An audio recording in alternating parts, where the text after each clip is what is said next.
Bien, alors, c'est chaud. On a des sujets extrêmement importants pour les enfants. Bonjour tout le monde. Voilà, aujourd'hui, on va parler de la punition. Alors, c'est quoi la punition? La punition, c'est une sévice, une conséquence corporelle ou psychologique qu'on inflige à un enfant ou à quelqu'un lorsqu'il a commis une faute. Le but de cette conséquence, c'est de pouvoir l'amener à changer. Alors, voilà, ça c'est la première chose que je pourrais dire. Est-ce que je suis d'accord de la punition? Oui, mais pas toutes les punitions. La punition qui n'est pas recommandée pour moi, c'est la punition, la sévice corporelle. Pour moi, ça c'est à bannir, mais complètement. Et quand j'ai dit sévice corporel, à bannir complètement, je tiens aussi à souligner que la sévice psychologique est plus douloureuse. C'est-à-dire que quand tu passes ce temps à dire à ton enfant qu'il est mauvais, qu'il est feignant, qu'il est imbécile, les conséquences que tu laisses sur l'entièreté, la totalité de ton enfant sont plus douloureuses que lorsque tu le fouettes corporellement. Ceci veut dire quoi finalement? Je viens de dire que je ne suis pas d'accord pour la punition physique, le fouet, la chicotte, le bâton, la verge et tout ça. Et je viens de souligner aussi que je ne suis pas d'accord que la punition psychologique est plus influente, est plus néfaste, est plus dévastatrice sur l'enfant que toutes les autres punitions. Alors finalement, est-ce qu'il faut la punition? C'est un petit piège, n'est-ce pas? Punition physique très dangereuse, parce qu'il y en a qui tuent leurs enfants en essayant de les corriger. Moi, je suis blessé partout, parce qu'on essaie de me corriger. On va voir si en fouettant, on arrive au résultat.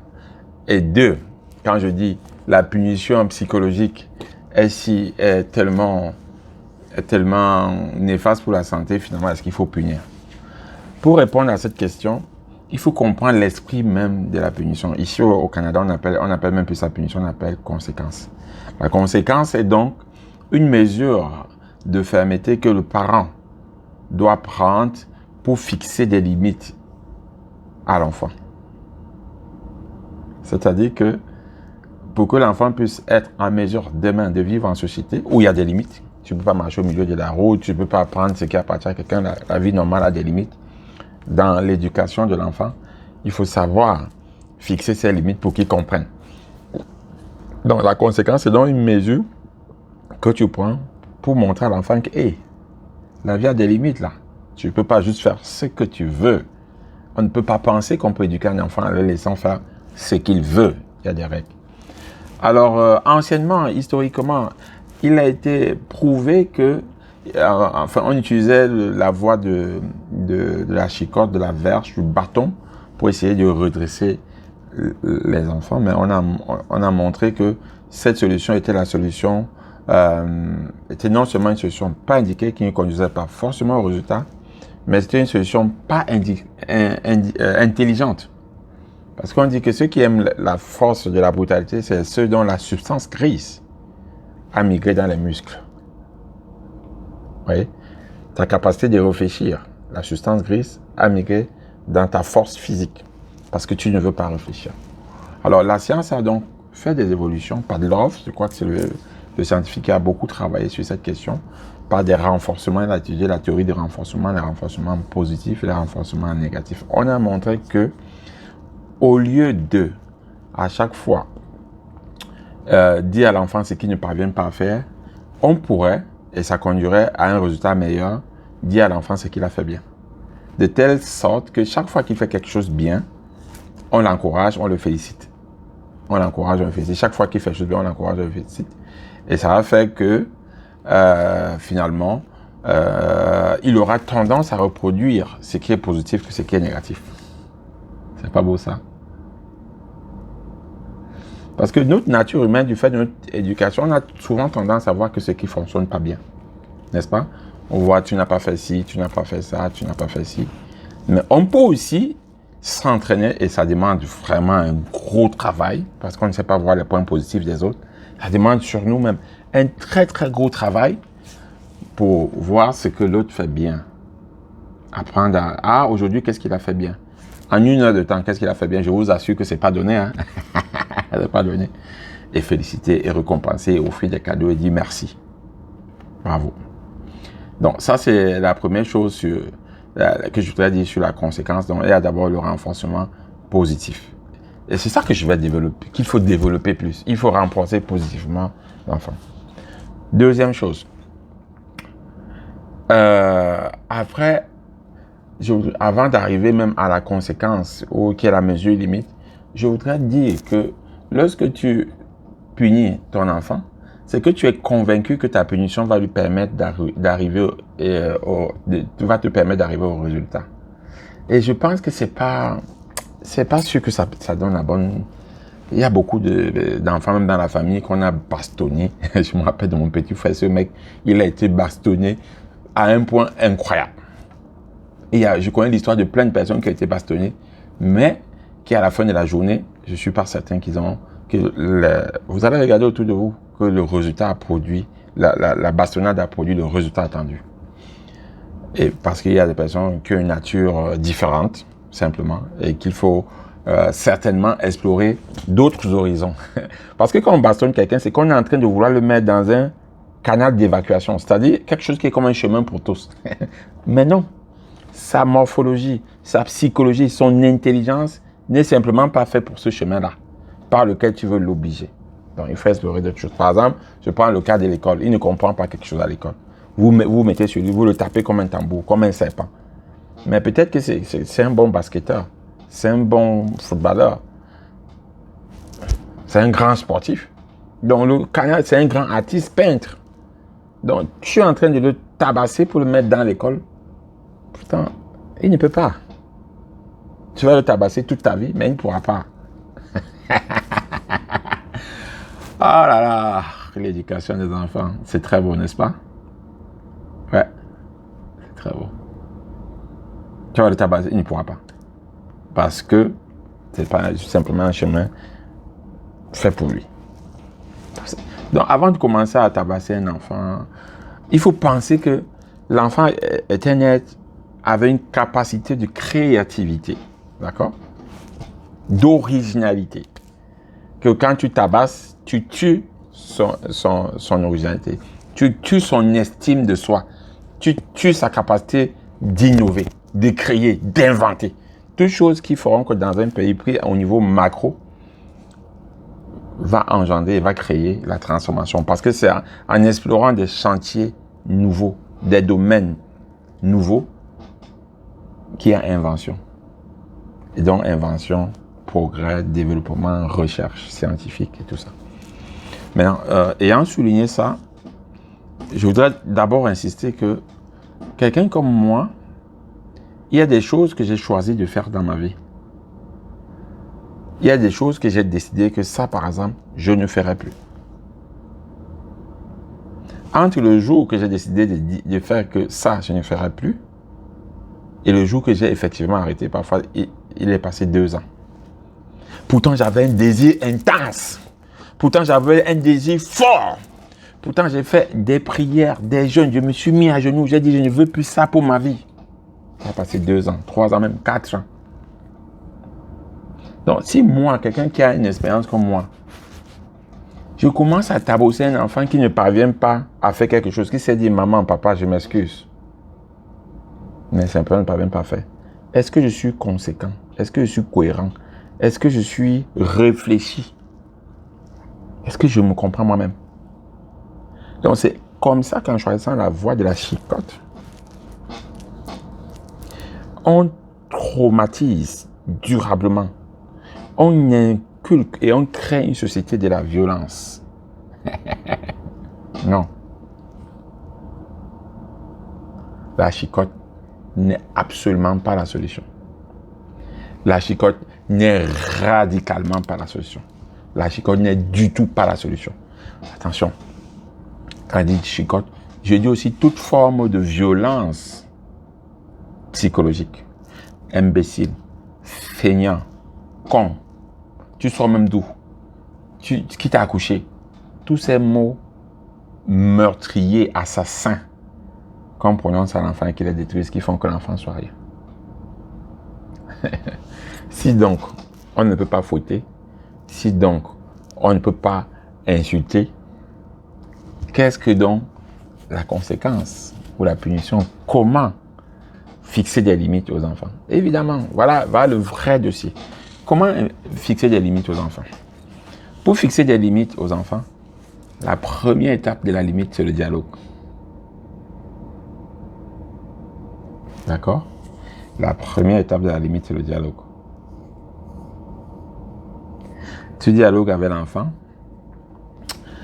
pour lui dire, explique quelle est ton intention quand tu fais ça.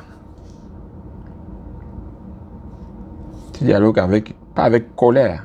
D'ailleurs, très souvent, quand on est en train de punir l'enfant, on est énervé. Le fait que tu sois énervé prouve que tu n'es pas en train de punir l'enfant, prouve que tu es en train d'utiliser l'enfant comme mouton de... Je ne sais pas comment on dit ça. Comme évacuation, c'est-à-dire comme un exutoire, tu es en train de te défouler. Parce que tu es énervé. Tu n'es plus dans l'optique de la correction. Le fait que tu sois énervé fait que tu n'es pas dans l'optique de la correction. C'est plus l'intérêt de l'enfant qui est en ce moment précis. Là, ton objectif premier, c'est tu veux te défouler, tu es en colère. Non, on ne fait pas ça. Quand tu veux donner une conséquence ou une punition, si vous voulez, moi j'aime pas trop, à un enfant, ce que tu dois faire, c'est d'abord laisser passer ta colère. Résoudre le problème de ta colère, parce que c'est pas l'enfant qui est la cause de ta colère. La cause de ta colère, c'est certainement parce que tu as un manque de maîtrise de soi et un manque de compréhension globale de la vie. De comprendre que l'enfant est enfant. Et par définition, enfant, c'est dire qu'il ne connaît pas. Oui, c'est ça la définition d'enfant. C'est quelqu'un qui ne connaît pas, qui doit apprendre. Pourquoi tu te mets en colère? Pourquoi tu te mets en colère? C'est un enfant. Ça te dérange, non? Ouais. C'est ça le but de ma chaîne. La chaîne, c'est te proposer d'aller au-delà de ce qui se fait au quotidien, tu vois. De ce qui se fait tous les jours. Ouais. Donc, première chose, tu évacues ta colère, tu la gères, tu peux en parler demain. Même comment ça te pique, tu avales ton macabo, là. Tu avales d'abord bien. OK? Et quand tu as avalé ton macabo, quand tout est passé, quand ta colère est passée, ça peut me faire même une semaine, 2 semaines. À ce moment donné, là, tu appelles l'enfant. C'est-à-dire que ça peut faire 2 semaines, mais comme ça peut être instantané, si tu n'es pas énervé, si tu es empathique, si tu as encore le sentiment d'empathie, c'est-à-dire de gentillesse, tu peux encore sourire à ce moment-là, c'est ce qu'il faut. Tu appelles l'enfant, tu demandes, c'était quoi le but? Je vous assure que le dialogue, c'est là. Quand tu dialogues avec un enfant qui a posé quelque chose, parfois ça dépasse la chicotte. C'était quoi le but? Quelle était ton intention? Quel était ton objectif? L'enfant a une intention, il a un objectif. Si tu as élevé dans un climat de dialogue, il va partager très librement avec toi. Voici mon intention, voici mon but. Il va me te dire que ce que tu penses n'est pas vrai. Parce qu'il continue à penser qu'il a raison pour certains cas. Et parfois, tu vois que l'idée que ce gars ou cette fille avait dans la tête, c'était la personne est partie d'une bonne intention. Ok. Donc tu l'as fouetté, si tu avais choisi de la fouetter, tu l'as fouetté maladroitement. Parce que cet enfant avait une bonne intention, mais l'action n'était pas corrélée à son intention. Non. Tu dois parler avec l'enfant pour dire, c'est quoi ton intention quand tu fais ça? Gentiment. Est-ce que tu ne montres pas que c'est quoi ton intention? Peut-être l'enfant lui-même, la conséquence que tu vois et qui mérite une punition, c'est lui ne voit pas. Ok, tu lui dis, voici. L'enfant donne ton intention et tu dis, est-ce que tu es satisfait du résultat? S'il dit oui, tu rigoles. Donc, tu dis que tu lui montres les conséquences. Tac, tac, tac, tac. Tu causes, tu dialogues avec l'enfant. C'est ça l'éducation. C'est ça la conséquence. Tu expliques. Pendant que tu expliques, tu es en train de former l'enfant. Chaque fois, on appelle ça goulot d'étranglement. essai, essai, erreur, essai, je sais pas comment. Ça dit que l'enfant tombe et tu l'aides à se relever. Il tombe et tu l'aides. C'est même toi, tu fais la même chose. C'est la loi de la vie. Tu fais des erreurs, tu apprends de tes erreurs, tu recommences, tu fais de tes erreurs. Donc tu expliques, c'est ça d'abord la première conséquence. Mais tu n'as pas le temps pour faire ça. C'est pour ça que tu choisis la chicotte. Tu n'as pas le temps pour parler avec l'enfant, pour analyser avec l'enfant. Tu n'as pas le temps. Tu as beaucoup d'enfants, comme en Afrique, on a 7, 8, 5. Il faut gérer tout le monde, donc il faut... Tu n'as pas le temps. Tu es occupé par le boulot et tout ça. Tu tapes l'enfant, mais tu tapes l'enfant parce que tu n'as pas le temps. Sérieux aussi?